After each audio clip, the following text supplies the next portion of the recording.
बिस्मिल्लाहिर्रहमानिर्रहीम। अस्सलाम वालेकुम दोस्तों, आज की वीडियो में हम तुर्गत बे के किरदार के हवाले से बात करेंगे कि सीज़न 6 में इनका किरदार कैसा रहेगा और क्या तुर्गत बे सीज़न 7 में भी होंगे। इसके अलावा पिछली किस्त की रेटिंग के हवाले से बात करेंगे कि वो इतनी कम क्यों रही। नाज़रीन, तुर्गत बे के सीज़न 6 में किरदार के हवाले से बात करें तो तुर्गत अब आगे उस्मान बे के लिए एक मजबूत दीवार के तौर पर काम करेंगे, जो एक तो आपको हर तरफ से मजबूत रखती है, दूसरा दुश्मन को आप तक पहुंचने के लिए पहले इस दीवार को गिराना पड़ेगा। उस्मान सीरीज़ में चलो पहले तो तुर्गत के किरदार को नहीं दिखाया गया, लेकिन हकीकत में तुर्गत ज़्यादा वक्त उस्मान के साथ रहा। जैसे अपने दोस्त अर्तुगरुल के साथ मिलकर बहुत सी फतूहात की और बहुत से अहम काम सर अंजाम दिए, इसी तरह उस्मान बे के साथ भी शाना बशाना खड़े रहे। उस्मान बे ने अपना सारा बचपन तुर्गत के साथ गुजारा। इसके अलावा बहुत से अहम फ़ैसलों की मुशावरत तुर्गत बे से की। इसी तरह जैसे अब सीरीज़ में दिखाया जा रहा है, हर मसले और हर परेशानी को उस्मान बे तुर्गत से शेयर करते हैं और मिलकर इस मसले का हल निकालते हैं।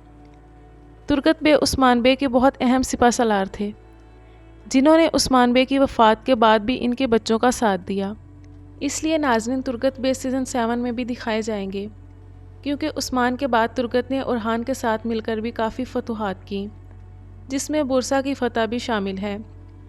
इसके अलावा नाज़रीन, जैसा कि किस्त नंबर 191 में बाला के भाई को दिखाया गया था, इसी तरह पिछली किस्त में महमद बुज़दाग के बेटे अल्प अरसलान और मलिक शाह को भी दिखाया गया है।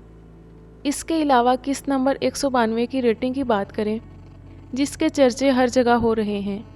हालांकि पिछली किस्त काफ़ी बेहतर थी, जिसमें सफ़ेद दाढ़ी वालों को भी दिखाया गया और साथ तुर्गत और उस्मान को साथ लड़ते दिखाया गया, और तुर्गत जैसे आकर उस्मान बे को बचाते हैं, ये सीन भी ज़बरदस्त था। साथ ही सोलगर आगा को दोबारा दिखाया गया है, लेकिन इस सब के बावजूद इस किस्त की रेटिंग काफ़ी कम थी, जो कि 3 तक जा पहुंची है, और ऐसी रेटिंग पहले कम ही देखने को मिली है।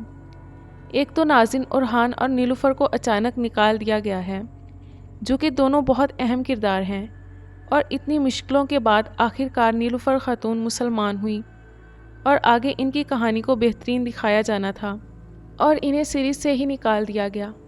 इसके अलावा किस्त 1 वीक के गैप के बाद आई, और ना ही इसमें इतना बड़ा कोई ट्विस्ट था, जिसकी वजह से लोगों का इंटरेस्ट काफ़ी कम हुआ। दूसरा, अब इस सीरीज़ में मेन लीड हलीमा ही लगती है। घूम फिर कर कहानी इस पर आकर रुक जाती है, और एक दफ़ा फिर अब हलीमा मौत के दहाने पर है। हालांकि अब उस्मान बे की फतूहात भी दिखाई जा रही हैं, लेकिन लोग फिक्शनल चीज़ों को देख देख कर थक गए हैं और बार बार वही चीज़ें रिपीट की जा रही हैं, जिसकी वजह से लोगों का इंटरेस्ट कम होता जा रहा है। खैर, यहाँ तो ज़्यादा फिक्शन से काम लिया गया है, लेकिन सलाहुद्दीन अय्यूबी सीरीज़ की बात करें तो सुल्तान सलाहुद्दीन अय्यूबी, जो तारीख़ इस्लाम के इन अजीम जंगजुओं में शुमार किए जाते हैं, जिन्होंने 7 बड़ी बड़ी रोमन, बाज़ंतीनी और स्लेबी रियासतों को शिकस्त देकर किबला अव्वल बैतुल मुक़द्दस को आज़ाद करवाया। जितनी बड़ी तारीख़ सलाहुद्दीन अय्यूबी की है, इन पर 7 सीज़न पर मुश्तमिल पूरी एक सीरीज़ बनाई जा सकती है, लेकिन तुर्कों ने बहुत मायूस किया। ना इसमें गलती एमरे कॉनिक की है, ना TRT की। हमें पता है कि इस तरह की तारीख़ी सीरीज़ पर अच्छा खासा खर्चा होता है, और कोई भी प्रोड्यूसर करोड़ों रुपए इतनी कम रेटिंग के लिए खर्च नहीं करेगा, वो अपना भी फ़ायदा देखेगा। ये देखकर बहुत दुख हुआ कि इतनी कम रेटिंग की वजह से सीरीज़ को जल्द वाइंड अप कर दिया गया, और इतनी अजीम और ज़बरदस्त सीरीज़ के हमें 2 सीज़न ही देखने को मिले। खैर नाज़रीन, अगर इसी तरह उस्मान सीरीज़ की रेटिंग भी गिरती रही तो कहीं एक दिन ये भी बंद ना हो जाए। खैर, ये सीज़न तो जैसा भी था गुजर गया, लेकिन अगर अगला सीज़न भी ऐसा ही हुआ तो इसकी रेटिंग भी काफ़ी गिर सकती है।